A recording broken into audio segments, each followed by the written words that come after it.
vous expliquer un petit peu ce qui se passe actuellement au niveau des instances internationales et nationales, également au niveau des organisations professionnelles, concernant d'éventuelles normes en matière de bien-être. Donc moi j'avoue que je suis assez contente de faire la présentation après déjeuner, parce que je vous l'aurais faite avant. Je ne sais pas dans quel état je vous aurais retrouvé à la fin, mais du coup ça va décaler un petit peu l'après-midi. Alors, donc en parallèle de l'évolution des connaissances sur le bien-être animal, donc quelles sont les orientations suivies par les instances internationales, nationales et les organisations professionnelles? Donc en fait, ma présentation est très courte, hein, ça va durer 10 minutes. Donc l'objectif, c'est de vous dire donc, pendant ces 10 minutes, très rapidement, ce qui existe, sachant que dans les résumés de la journée, vous avez toutes les références des textes réglementaires que je vais citer là. Et donc, vous pouvez les retrouver quasiment toutes par Internet. Donc, ce qui existe, ce qui vient d'être publié ou mis en place, ce qui est en projet. Et ceci au niveau international, européen, puisque ça peut avoir des conséquences au niveau national, et au niveau national. Et en fait, vous allez voir que pour les chevaux, il y a des mesures ou des recommandations qui sont prévues pour toutes espèces, mais qui sont applicables aux équidés, et d'autres mesures qui sont plus spécifiques aux équidés. Alors tout d'abord au niveau international, ce qui existe, donc, ce sont les différentes recommandations de l'Organisation mondiale de la santé animale, qui s'appelle aussi OIE, du fait de son ancienne dénomination qui était Office international des épizooties. Donc en fait, l'OIE constitue la base des réglementations des 180 pays membres de l'OIE, dont la France, et également la base des textes européens. Et donc l'OIE intervient dans le domaine des maladies animales et des zoonoses, sur les animaux, essentiellement sur les animaux d'élevage, dont les équidés, et l'OIE s'intéresse au bien-être animal depuis 2002.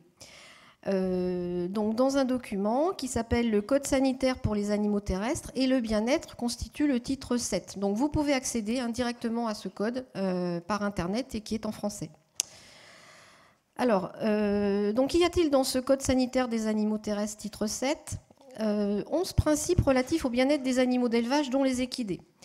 Donc, qui reprennent en fait un certain nombre de critères sur l'alimentation, l'hébergement, la santé et les comportements. Hein, c'est tout à fait parallèle à ce qu'on a vu ce matin. Et en plus, il y a des choses sur la compétence des éleveurs et des personnes manipulant les animaux.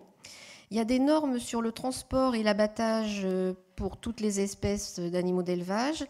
Et il y a des normes spécifiques pour les bovins à viande ou laitiers et les poulets de chair. Et donc jusqu'à présent, il n'y avait rien de spécifique sur les chevaux. Donc depuis l'année dernière, en fait, donc, il y a des dispositions pour les chevaux, donc dans le chapitre 7-12, concernant les équidés de travail. Alors pourquoi l'OIE s'est intéressée aux équidés de travail ? Parce que dans les pays en voie de développement, il y a de gros problèmes de bien-être pour ces chevaux-là. Et donc, c'était pour une priorité. Donc, il s'agit des équidés, donc chevaux, ânes et mulets, qui sont utilisés pour le travail et la traction. Donc, c'est quoi ? C'est le transport de marchandises, de matériaux, de personnes, les travaux agricoles, mais également les chevaux de travail qui rassemblent le bétail, ça en fait partie également. Donc, ce code reprend des dispositions pour les 4 grands principes du bien-être. Donc, plus précisément, pour l'alimentation adaptée, il s'agit de fournir du fourrage, donc frais ou sec. Pour l'hébergement adapté, de prévoir un abri quand nécessaire, de ne pas confiner les animaux et de ne pas les attacher ou entraver en permanence. Pour la santé, il y a un certain nombre de choses concernant les blessures, bien sûr, puis sur ces chevaux, ces équidés de travail, c'est ce que l'on retrouve très souvent. Il y a des recommandations sur le travail raisonné, notamment le travail des juments en fin de gestation, la durée de travail journalier, donc tout ce qui est utilisation du harnachement, et également sur la fin de vie. Et pour le comportement, c'est essentiellement la relation à l'homme qui est abordée, puisque beaucoup de ces équidés ont une mauvaise relation à l'homme. Alors maintenant, au niveau européen, donc ce qui existe, il y a essentiellement 3 textes qui sont applicables. Donc une directive de 98 qui concernait les animaux dans les élevages, dont les équidés, donc qui n'est pas applicable directement dans le droit français, donc il a fallu des textes d'application. et 2 règlements, donc là qui sont directement applicables sans passer par des textes de droit français. Un règlement sur le transport. Donc il s'agit de, là, on élargit encore, hein, c'est tous les animaux vertébrés, donc c'est pour ça que j'ai mis notamment les carnivores domestiques, dont les équidés. Et puis il y a un règlement sur la protection des animaux au moment de la mise à mort, qui concerne bien sûr les équidés également. Alors quels sont les projets au niveau de l'Europe ? Donc, en janvier 2017, la Commission européenne a mis en place une plateforme de concertation sur le bien-être animal. Donc, il s'agit de permettre à un réseau d'experts, hein, donc à la fois des scientifiques, des professionnels, également des gens des différents gouvernements, d'accompagner donc le futur travail de la Commission sur le bien-être. Et ça concerne plutôt, a priori, les animaux d'élevage, mais bon, s'il y a un groupe de pression, ça peut éventuellement concerner d'autres animaux. Pour les équidés, très récemment, en mars 2017, le Parlement européen a adopté le rapport de l'eurodéputée Julie Girling sur la responsabilité du propriétaire et soins aux équidés. Alors attention, ce n'est pas du tout une réglementation, mais le Parlement a montré par là son intérêt pour ce sujet-là. Et donc, en fait, ce rapport, il demande une prise en compte plus systématique des équins dans les différentes politiques européennes, pas uniquement sur le bien-être, hein, mais donc de prendre en compte le bien-être dans les politiques sur la santé, le bien-être, l'agriculture, l'éducation, le social et le sport. Et donc les recommandations qui sont dans ce rapport, ça concerne notamment, j'en ai mis certaines, la connaissance des propriétaires, donc là on retrouve ce qu'on a vu dans le code de l'UE, l'encouragement de bonnes pratiques et de programmes éducatifs, favoriser la recherche. Là, ce n'est pas le bien-être des animaux, mais c'est celui des propriétaires. Mais je pense que ça vous intéresserait. Tout ce qui est clarification de législation de la TVA, pour revenir à une TVA plus acceptable donc, pour les professionnels, et le respect des équidés de travail. Donc, en fait, au niveau de l'Europe, il ne semble pas aujourd'hui qu'il y ait de projet de nouvelles réglementations, mais plutôt des recommandations vers la mise en place de bonnes pratiques. Alors au niveau national maintenant, ce qui existe, donc là encore vous trouverez toutes les références dans le document. Tout d'abord 3 codes principaux, le code rural, le code pénal et le code civil qui, eux, concernent tous les animaux domestiques ou sauvages, apprivoisés ou tenus en captivité, dont bien sûr les équidés. Et l'arrêté de 1982 qui a été modifié en 2000 sur l'élevage, la garde et la détention des animaux d'élevage et des animaux de compagnie, dont les équidés. Alors donc, en gros, que disent ces textes? Tout d'abord que l'animal est un être sensible. Et donc, il y a des recommandations, enfin des normes, hein, sur l'alimentation, l'hébergement, la santé. Bon, ça ne va pas encore très loin hein, aujourd'hui, mais quasiment rien sur le comportement.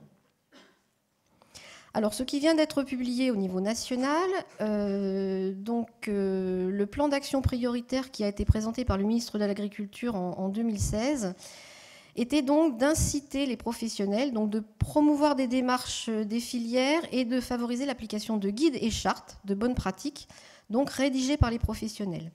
Et en 2017, en parallèle, il y a eu création d'un centre national de référence sur le bien-être animal, donc on peut dire un peu en parallèle de la plateforme européenne. Et donc ce centre national de référence, donc il a été choisi, c'est l'INRA. Et donc ce centre de référence va apporter un appui scientifique et technique à l'ensemble des acteurs, notamment les éleveurs, et donc contribuer à la diffusion de résultats de la recherche et aux innovations techniques. Alors ça, donc, ce sont des choses qui vont concerner l'ensemble des espèces, dont les équidés. Maintenant, concernant les équidés plus spécifiquement, donc, il existe une réglementation concernant les chevaux qui sont dans les établissements ouverts au public pour l'utilisation d'équidés. Donc, essentiellement, ça concerne essentiellement les centres équestres. Donc, ce qui existe aujourd'hui, c'est le Code du sport. C'est un texte de 2008, donc qui donne un certain nombre, qui prévoit un certain nombre de dispositions concernant là encore l'alimentation, l'hébergement et la santé. Donc, peu de choses sur le comportement, avec des conditions plus spécifiques sur, donc je vous ai mis des exemples, la conception des locaux, les clôtures, par exemple les barbelés sont interdits. Tout ce qui est entretien, utilisation de la sellerie, du harnachement, l'aptitude au travail des animaux, donc ça c'est un peu du comportement, et la prévention des maladies. Et donc, il faut savoir qu'il y a actuellement un texte en projet. Donc, le ministère des Sports a souhaité toiletter le Code du sport, donc le simplifier. Et donc, de fait, ces dispositions relatives au bien-être des équidés vont être supprimées. Donc, il fallait refaire un texte. Et dans ce contexte, donc le ministère de l'Agriculture est en train de préparer un arrêté donc sur la protection des chevaux dans ces établissements, en concertation avec les socioprofessionnels et les associations de protection animale. Alors maintenant, au niveau national toujours, il y a également des initiatives professionnelles. Donc ce qui vient d'être publié, c'est la charte pour le bien-être équin, qui a été initiée par la Fédération nationale du cheval dès 2014, hein, donc ça date pas d'aujourd'hui, un petit peu d'hier. Et donc cette charte a été signée par les professionnels de la filière en 2016. Et donc cette charte comprend 8 mesures principales relatives au bien-être des équidés. Donc là, on retrouve nos 4 grands principes. Et donc les 8 mesures principales, vous les trouvez à droite de l'écran. Ouais, c'est ça. Vous les retrouvez également sur Internet, sur le site de la FNC. Alors, il y a également une application qui a été associée à cette charte pour aider les professionnels à trouver des formations adaptées en fonction de leurs besoins. Et donc, associé à cette charte, donc en projet, donc il est prévu de décliner les 8 mesures en 8 fiches, donc qui seront organisées, bien sûr, autour des indicateurs cheval centrés qu'on a vu ce matin. Et il est prévu également de l'accompagner avec des outils pour la mise en œuvre sur le terrain. Alors enfin, on peut également citer d'autres initiatives plus locales ou loco-régionales, que sont les labels. Donc je vous ai mis là 2 exemples. Le label Écuresse, qui existe depuis 2014, qui est porté par le Conseil des chevaux de Basse-Normandie et qui concerne les entreprises de la filière agricole, donc qui s'engagent pour l'environnement et le bien-être. Donc là, il y a différents niveaux possibles de labellisation. Et là, les 4 grands principes du bien-être sont pris en compte. Vous trouvez également tout cela si vous tapez Écuresse sur Google, vous trouvez le site.